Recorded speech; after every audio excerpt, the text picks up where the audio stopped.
BRS అధినేత కేసీఆర్ సతీమణి శోభ MLC కవిత నివాసానికి వెళ్లారు. బుధవారం రాత్రి జరిగిన అల్లుడు అనిల్ పుట్టినరోజు కార్యక్రమానికి ఆమె హాజరయ్యారు. ఈ సందర్భంగా శోభ కవితకు ప్రత్యేకంగా కొన్ని సూచనలు చేసినట్లు బీఆర్ఎస్ వర్గాలు తెలియజేస్తున్నాయి. ఇక కొద్ది రోజులు నిదానంగా ఉండాలని, అన్ని అవే సర్దుకుంటాయని చెప్పినట్లు పార్టీ వర్గాలు పేర్కొన్నాయి. బీఆర్ఎస్ నేతలు హరీష్ రావు, సంతోష్ అవినీతి అనకొండలని, వారి వల్లే కేసీఆర్కు అవినీతి మరక అంటిందని 10 రోజుల క్రితం కవిత చేసిన ఆరోపణలు సంచలనం సృష్టించాయి. పర్యవసానంగా ఆమె పార్టీ నుంచి సస్పెన్షన్కు గురైన విషయం తెలిసిందే.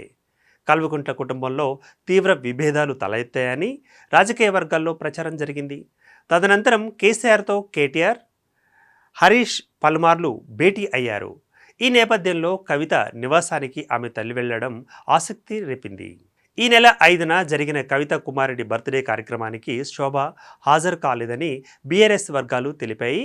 ఇక కవిత కుమారుడి బర్త్డే సందర్భంగా ఇంట్లో సత్యనారాయణ స్వామి వ్రతం చేసుకుంటారు. ఈ కార్యక్రమానికి శోభతో పాటు కుటుంబ సభ్యులంతా హాజరవుతారు. అయితే ఈసారి అలా జరగలేదు.